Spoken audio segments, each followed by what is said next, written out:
Breaking news బంగాళాఖాతంలో తీవ్ర అల్పపీడనం బలహీనపడింది. దీనికి అనుబంధంగా సముద్ర మట్టానికి 1.5 కిలోమీటర్ల వరకు ఉపరితల ఆవర్తనం విస్తరించి ఉంది. దీని ప్రభావంతో దక్షిణ కోస్తా, రాయలసీమలో తేలికపాటి నుంచి మోస్తారు వర్షాలు కురుస్తాయి. ఇవాళ నెల్లూరు జిల్లాలో భారీ వర్షాలు కురిసే అవకాశం ఉంది. ఉత్తర కోస్తాలో 1-2 చోట్ల ఓ మోస్తారు వర్షాలు కురిసే అవకాశం ఉంది. ఉత్తరాంధ్ర తీరం వెంబడి గంటకు 45 నుంచి 55 కిలోమీటర్లు, గరిష్టంగా 65 కిలోమీటర్ల వేగంతో గాలులు వీస్తున్నాయి. దక్షిణ కోస్తా తీరంలో గంటకు 35 నుంచి 45 కిలోమీటర్లు, గరిష్టంగా 55 కిలోమీటర్ల వేగంతో గాలులు వీస్తున్నాయి.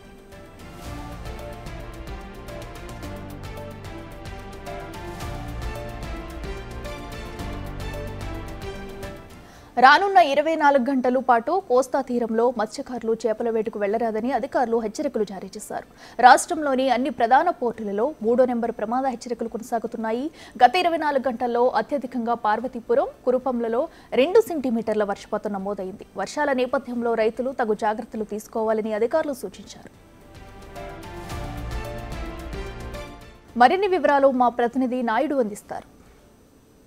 బంగాళాఖాతంలో అల్పపీడనం బలహీన పడినప్పటికీ ఉపరితల ఆవర్తనం అయితే కొనసాగుతుంది. దీని ప్రభావంతో రానున్న 2 రోజుల పాటు మోస్తరు వర్షాలు ఉంటాయని ఇప్పటికే వాతావరణ శాఖ అధికారులు అయితే చెప్తున్న పరిస్థితి ఉన్నాం. ఇప్పటికే చూసుకొచ్చి విశాఖ సాగర్ తీరం అయితే ప్రస్తుతం మనం ఇక్కడ బీచ్లో ఉన్నాం. పూర్తిగా మొన్నటి వరకు అల్పపీడన ప్రభావంతో చాలా తీవ్ర స్థాయిలో సముద్రం ముందుకు వచ్చి అలలు ఒకసారిగా ఎగిసిపడ్డాయి. కానీ ఇప్పుడు ఒక తేలికపాటి వర్షాల ప్రభావంతో పూర్తిగా అల్పపీడనం బలహీన పడినప్పటికీ కూడా సముద్రం పరిస్థితి అయితే పెద్దగా ప్రభావం లేదని చెప్పవచ్చు. ఒక నార్మల్ స్థితిలో అయితే ఉన్న పరిస్థితి. ఏదైనట్టు కూడా దక్షిణ కోస్తా, రాయలసీమ వైపు మాత్రం ఒక మోస్తరు వర్షాలు కురిసే ఉంటాయని ఇప్పటికే వాతావరణ శాఖ అధికారులు అయితే చెప్తున్నారు. నెల్లూరులో మాత్రం భారీ స్థాయిలో వర్షాలు ఉంటాయని ఇప్పటికే వాతావరణ శాఖ హెచ్చరించడంతో అక్కడ ప్రజలు అప్రమత్తంగా ఉండాలని సూచించిన పరిస్థితి అయితే ఉంది. చూడొచ్చు అయితే గంటకు 35 నుంచి 55 కిలోమీటర్ల విండ్స్ గాలులు అయితే మాత్రం ఉంటాయి. ఈ నేపథ్యంలో మత్స్యకారులు కూడా ఈరోజు కూడా వేటకి వెళ్ళకపోవడమే మంచిదని వాళ్ళు ఆదేశాలు కూడా ఇవ్వడంతో పూర్తిగా అయితే హెచ్చరికలు జారీ చేసిన పరిస్థితి. ప్రస్తుతం విశాఖ తీరంలో చూసుకుంటే పూర్తిగా దీని సముద్ర ప్రభావం తగ్గినప్పుడు కూడా అలలు మాత్రం ఒకసారిగా ముందుకైతే సముద్రం వస్తున్న పరిస్థితి. మొన్నటి వరకు ఈ కోతకు భారీ స్థాయిలో అల్పపీడన ప్రభావంతో భారీ స్థాయిలో బీచ్ కోత అంతా గురైంది. ఈ నేపథ్యంలో ఈరోజు పరిస్థితి చూసుకుంటే కాస్త ఎండకాయడం, అలాగే వాతావరణం కొంచెం మారడంతో కొంచెం పరిస్థితులు అయితే బాగున్నాయని చెప్పి ఈ నేపథ్యంలో పూర్తిగా సముద్రం పెద్ద ఎత్తున కోతకైతే గురైన పరిస్థితి.